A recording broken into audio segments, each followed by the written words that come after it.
ക്ഷേത്രങ്ങളിലെ ഭണ്ഡാരമോഷണം station rowdy Praveen അറസ്റ്റിൽ. NABL accredited ലാബുകളുമായി സഹകരിച്ച് പ്രീമിയം ഹെൽത്ത് ചെക്കപ്പുകൾ അഫോർഡബിൾ നിരക്കിൽ ലഭ്യമാക്കുന്നു. കൂടാതെ ടെലിമെഡിസിൻ സൗകര്യവും. MHL smart labs.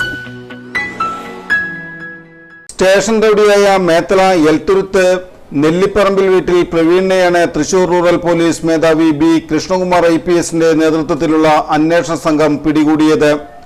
കാര ശ്രീകൃഷ്ണ മാരുതി ക്ഷേത്രത്തിലെയും പാടാകുളം ഉഴുവത്ത് അയ്യപ്പൻകാവ് ക്ഷേത്രത്തിലെയും ഭണ്ഡാരം മോഷ്ടിച്ച കേസിലാണ് അറസ്റ്റ്.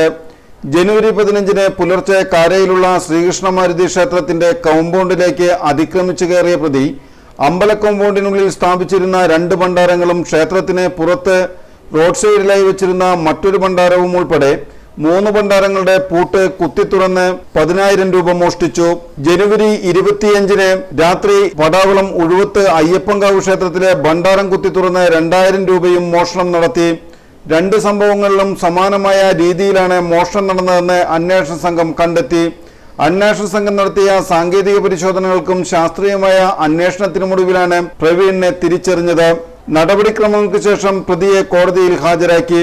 പ്രവീൺ കൊടുങ്ങല്ലൂർ മാള അടിമാലി പോലീസ് സ്റ്റേഷനുകളിലായി 4 മോഷണ കേസിലടക്കം 8 ക്രിമിനൽ കേസിലെ പ്രതിയാണ്. Kodungallur police station inspector BK Arun, sub inspector K Salim, grade ASI CB, senior civil police officer Shameer, civil police officer Vishnu എന്നിവരാണ് അന്വേഷണ സംഘത്തിലുണ്ടായിരുന്നത്.